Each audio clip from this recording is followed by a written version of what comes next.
Sveiki visi gimę po Skorpiono ženklu. Pasižiūrėkime, kas jūsų laukia laikotarpiu nuo kovo 3 iki kovo 9 dienos.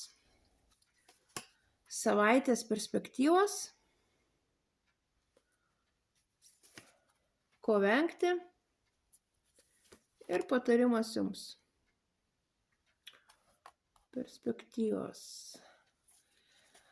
Skorpionams ši savaitė bus judesio savaitė.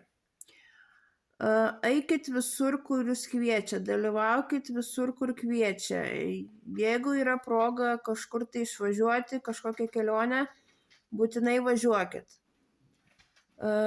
Tiesiog tenais jums atsivers nemažos perspektyvos.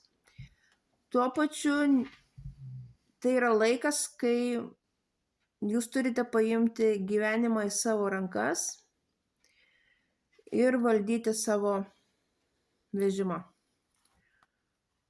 Ko vengti? Venkite užsistovėjimo ir tokio įsitraukimo į buitį.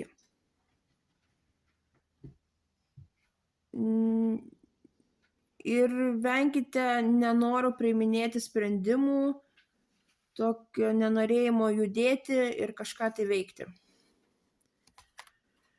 Patarimas jums. Atsidaro jums labai daug perspektyvų. Nepraleiskit progos, naudokitės viskuom, kas jums yra siūloma.